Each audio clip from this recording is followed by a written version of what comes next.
주간의 주요 소식을 모았습니다. 미디어의 주간 브리핑입니다. 첫 번째 소식입니다. 시장조사 기관 가트너가 지난 2분기 모바일폰 판매량 분석 데이터를 발표했는데요. 여기에 따르면 전 세계 모바일폰 판매는 4억 1,900만 대로 지난해 같은 기간보다 2.3% 감소했다고 합니다. 스마트폰 판매량은 전체 모바일폰의 36.7%로 42.7% 증가한 그 기록을 나타냈다고 하는데요. 가장 큰 비중을 차지한 것은 삼성전자로 1분기보다 약 5% 올라간 21.6%의 점유율을 차지했다고 합니다. 지난주에 IDC가 발표한 자료와 비슷한 양상을 보이는데요. 애플은 12.6% 감소했다고 합니다. 전체 점유율에서는 6.9%입니다. 다음 소식입니다. MVNO라고 하죠. 이동통신 재판매 사업자가 오는 9월부터 LTE 서비스를 시작하기로 했습니다. CJ 헬로비전과 NX텔레콤은 9월에, 온세텔레콤과 에버그린 모바일은 10월부터 시작할 예정입니다. 지금까지 3G 통신망만 이렇게 지원을 하고 있었는데요. 9월부터 LTE 서비스를 시작한다고 합니다. 가장 먼저 LTE망을 제공하는 통신사는 KT입니다. 이미 수개월 전부터 협상을 진행을 하고 있었고요. KT용 단말기를 그대로 사용할 수 있도록 할 예정이라고 합니다. LG전자가 자사 LTE 스마트폰의 전세계 판매량이 500만 대를 넘어섰다고 발표했습니다. 7월 중순까지만 해도 400만 대를 판매를 했다고 했는데요. 한 달 동안에 약 100만 대를 더한 것으로 나타나고 있습니다. 통계적으로 평균적으로 보면은 2초에 한 대씩 판매가 된 셈입니다. 그 기기별로 보면 옵티머스 LTE가 200만 대를 기록했고요. 옵티머스 LTE2와 옵티머스 뷰가 각각 50만 대씩 판매가 됐다고 합니다. 현재 한국을 포함해서 미국, 일본, 독일 등 10개국에서 LTE 스마트폰을 판매하고 있습니다. 런던 올림픽이 지난주에 막을 내렸는데요. 여기에 관련된 재밌는 통계 자료가 나왔습니다. 트위터가 자사 블로그를 통해서 런던 올림픽 기간에만 총 1억 5천만 개의 트윗이 작성됐다고 밝혔는데요.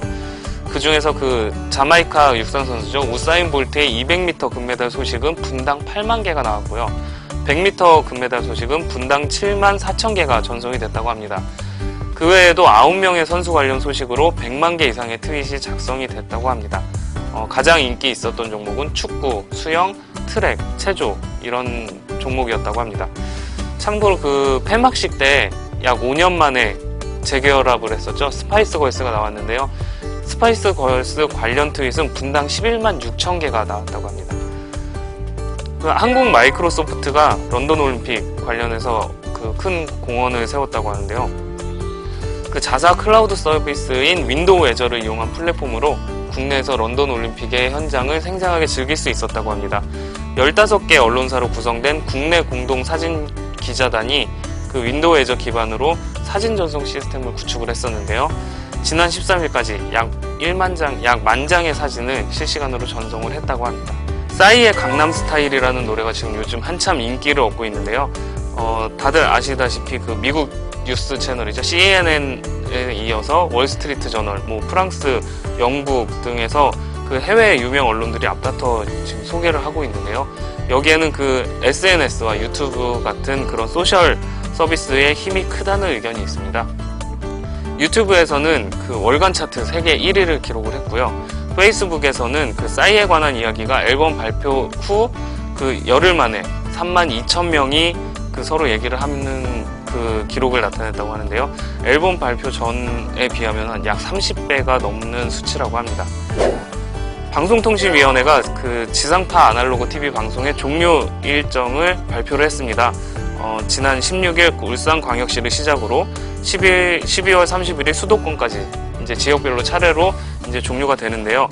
국민들의 불편을 최소화하기 위해서 순차적으로 종료를 하겠다고 지난 2분기에 발표를 했었는데 그에 따라서 일정을 이번에 확정을 지었습니다. 참고로 아날로그 방송이 종료된 이후에 3개월 동안에는 디지털 컨버터 지원 등의 서비스를 추진할 예정이라고 합니다. 마이크로소프트가 윈도우 RT OEM 파트너를 발표했습니다. 여기에는 델, 레노버, 삼성전자 같은 큰 PC 제조사들이 많이 들어가 있는데요. 윈도우 RT라고 하면 ARM 기반의 프로세서로 구동되는 OS를 말하는데요. 기존의 이제 인텔 X86 기반보다는 저전력이며 가격도 싸다고 합니다. 그 윈텔이라고 했었죠. MS가 이제 인텔과 사이가 많이 그 돈독히 가져가고 있었는데요. 그 관계를 깨고 처음으로 이제 상용화되는 제품이라서 많은 그 관심을 모으고 있습니다. 이들이 내놓는 제품은 이제 노트북과 태블릿의 장점을 골고루 갖출 것이라고 이제 예상을 하고 있습니다. 참고로 그 엔가젯에 따르면요, 서피스 윈도우 RT가 10월 26일날 출시가 되고 가격은 한 $199라고 예상을 한다고 합니다. 이렇게 되면 저가형 태블릿 시장에서 이제 좀 치열한 경쟁이 일어날 것으로 보입니다. 다음 소식입니다. SK텔레콤과 KT가 아이폰 5 LTE 버전을 잡기 위해서 애플 본사에 급하게 인력을 파견했다고 합니다. 그 3G와는 달리 LTE는 이통사마다 사용하는 그 주파수 대역이 다른데요.